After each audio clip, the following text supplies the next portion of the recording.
Queridos irmãos, que a paz do Senhor esteja com todos nós. Mais um momento com Mãe Maria, mais um momento de paz, mais um momento de união. Eu considero sempre esses momentos de paz, de Maria, como um momento de encontro nosso com Deus. Eu tenho certeza que todos aqueles irmãos que entram para assistir é porque se sentem bem, ouvindo, conversando com Deus. Vamos pegar nossa água para que possa ser fluidificada e vamos estar pensando em todos os nossos irmãos que necessitam da paz, da saúde, da oração. Iremos iniciar fazendo a leitura do livro Fonte Viva de Chico, mensagem de Emmanuel, é a mensagem 12. Impedimentos. Pondo de lado todo o impedimento, corramos com perseverança a carreira que nos está proposta. Palavras do apóstolo Paulo está em Hebreus, capítulo 12, versículo 1. Por onde transites na terra, transportando o vaso de tua fé a derramar-se em boas obras, encontrarás sempre impedimentos a granel, dificultando-te a ação. Hoje é o fracasso nas tentativas iniciais de progresso. Amanhã é o companheiro que falha. Depois é a perseguição descaridosa ao teu ideal. Afligir-te-ás com o fel de muitos lábios que te merecem apreço. Sofrerás de quando em quando a incompreensão dos outros. Periodicamente encontrarás na vanguarda obstáculos mil, induzindo-te à inércia ou à negação. A carreira que nos está proposta, no entanto, deve desdobrar-se no roteiro do bem incessante. Que fazer com as pessoas e circunstâncias que nos compelem ao retardamento e à imobilidade? O apóstolo dos gentios responde categórico, pondo de lado todo o impedimento. Colocar dificuldade à margem, porém, não é desprezar as opiniões alheias quando respeitáveis ou fugir à luta vulgar. É respirar cada individualidade na posição que lhe é própria e partilhar o ângulo mais nobre do bom combate, com a nossa melhor colaboração pelo aperfeiçoamento geral. E, por dentro, na intimidade do coração, prosseguir com Jesus, hoje, amanhã e sempre, agindo e servindo, aprendendo e amando, até que a luz divina brilhe em nossa consciência, tanto quanto inconscientemente já nos achamos dentro dela. Meus queridos, eu costumo dizer a vocês que essas mensagens do Emmanuel, elas não foram escritas ontem, não foram escritas hoje, mas é tão assim, uma realidade de nossas vidas. É uma prova de que a vida é incessante. Viver, morrer, renascer, viver, morrer, renascer. Cada vez que renascemos, que reencarnamos,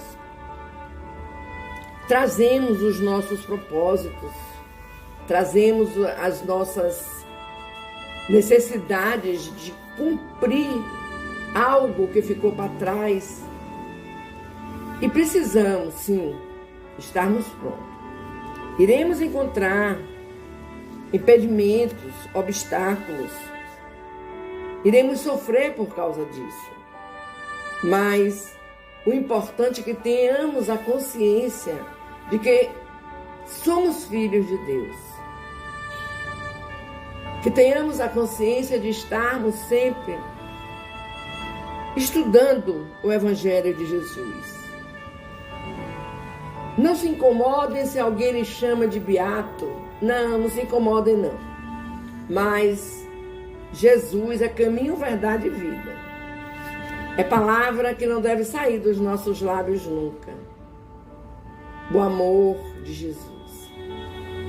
Então que tenhamos sempre essa consciência, meus queridos, que ao reencarnarmos, nós somos trazidos a uma nova vida, a um novo projeto de viver. Tenhamos fé, confiança e coragem. Deus conosco eternamente. E vamos fazer a nossa oração de Mãe Maria. Uma oração tão pequenininha, mas ao mesmo tempo tão grandiosa, em paz, em amor, em tranquilidade, em paciência. Ave Maria, cheia de graça, o Senhor é convosco. Bendita sois vós entre as mulheres. Bendito é o fruto do teu ventre, Jesus. Menina Maria, Mãe de Jesus, olhai, rogai por nós, pecadores, agora e na hora do nosso desenlace. Que assim seja.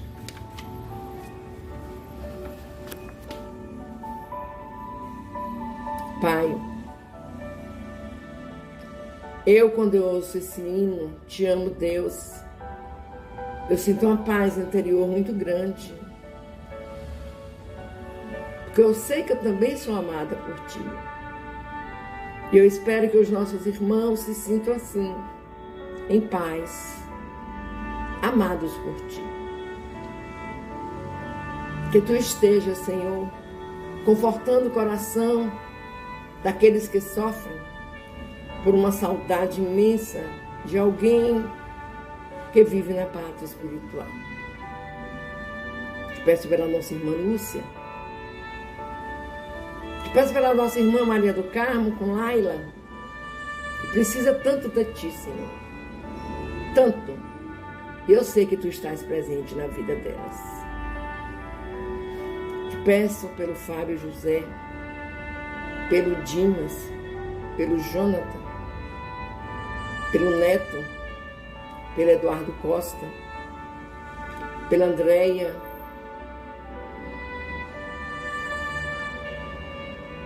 e por todos aqueles irmãos, Pai. Tem a Cida também, que está sempre pedindo orações. Que Deus te abençoe, Cida. E vamos, queridos, tentarmos abdicar de tudo aquilo que nos é prejudicial e lembrarmos desse Deus maravilhoso que nos une em teu amor. Vamos continuar a leitura do nosso livro, O Céu e o Inferno, de Allan Kardec. Estamos lendo agora o capítulo 4. O título do capítulo é O Inferno. E hoje nós iremos ler o inferno cristão imitado do inferno pagão. É o item 3. O inferno pagão, descrito e dramatizado pelos poetas, foi o modelo mais grandioso do gênero e perpetuou-se no seio dos cristãos, onde por sua vez houve poetas e cantores. Comparando-os, encontram-se neles, salvo os nomes e variantes de detalhe, numerosas analogias. Ambos têm o fogo material por base de tormentos, como símbolo dos sofrimentos mais atrozes. Mas, coisa singular, os cristãos exageraram em muitos pontos o inferno dos pagãos. Se estes tinham o tonel das Danaides, a roda de Ixion, o rochedo de Sísifo, eram estes suplícios individuais. Os cristãos, ao contrário, têm, para todos sem distinção, as caldeiras ferventes, cujos tampos os anjos levantam para ver as contorções dos supliciados. E Deus, sem piedade, ouve-lhes os gemidos por toda a eternidade. Jamais os pagãos descreveram os habitantes dos campos elíseos deleitando a vista nos suplícios do Tártaro. Item 4. Os cristãos têm, como os pagãos, o seu reino dos infernos, Satã. O seu rei dos infernos, Satã. Com a diferença, porém, de que Plutão se limitava a governar o sombrio império que lhe coubera em partilha sem ser mal. Retinha em seus domínios que haviam praticado mal, porque essa era sua missão, mas não induzia os homens ao pecado para desfrutar, tripudiar dos seus sentimentos. Satã, no entanto, recruta vítimas por toda parte e regozija-se ao atormentá-las com uma legião de demônios armados, enforcados a revolvê-las no fogo. Já se tem discutido seriamente sobre a natureza desse fogo que queima, mas não consome as vítimas. Tem-se mesmo perguntado se seria um fogo de betume. O inferno cristão nada cede, pois, ao inferno pagão. Item 5. As mesmas considerações que entre os antigos tinham feito localizar o reino da felicidade, fizeram circunscrever igualmente o lugar dos suplícios. Tendo-se colocado o primeiro nas regiões superiores, era natural reservar ao segundo os lugares inferiores. Isso é o centro da terra, para onde se acreditava servirem de entradas certas cavidades sombrias de aspecto terrível. Os cristãos também colocaram ali por muito tempo a habitação dos condenados. A este respeito, fizemos ainda outra analogia. O inferno dos pagãos continha de um lado os campos Elísio e do outro o Tártaro. O Olimpo, morada dos deuses e dos homens divinizados, ficava nas regiões superiores, segundo a letra do Evangelho. Jesus desceu aos infernos, isto é, aos lugares baixos, para deles tirar as almas dos justos que lhe aguardavam a vida. Os infernos não eram, portanto, um lugar unicamente de suplício. Estava tal como para os pagãos nos lugares baixos. A morada dos anjos, assim como o Olimpo, era nos lugares elevados. Colocaram-na para além do seu estrelar, que se reputava limitado. Vamos ler uma notinha que tem sobre esse item. Os bem-aventurados, sem deixarem o lugar que ocupam, poderão afastar-se de certo modo em razão do seu dom de inteligência e da vista distinta, a fim de se considerarem as torturas dos condenados e vendo-os não somente senão insensíveis à dor, mas até ficarão repletos de alegria e renderão graças a Deus por sua própria felicidade, assistindo à inefável calamidade dos ímpios. É uma mensagem de São Tomás de Aquino. Meus queridos, como eu já falei para vocês, a minha concepção de céu e de infernos. Nós vivemos no céu ou vivemos no inferno. As alegorias daqueles que dominam as zonas infernais, como Satã, são nomes alegóricos a quem é ruim. Nós temos tantos Satãs na humanidade, homens que se jubilizam em praticar o mal, em promover a guerra, em promover desunião, em promover desrespeito, em promover tristeza aos lares, em promover destruição. Isso é um verdadeiro inferno, meus amores.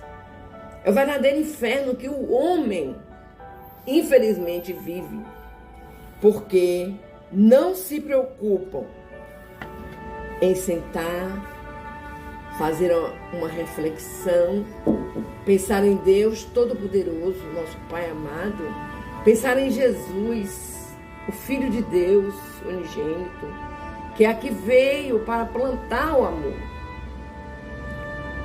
E vocês tenham certeza de uma coisa: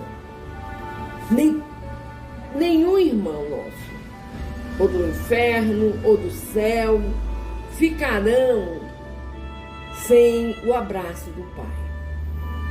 O Pai estará sempre a abraçar-nos, porque Ele não vai perder seus filhos para nada, para ninguém.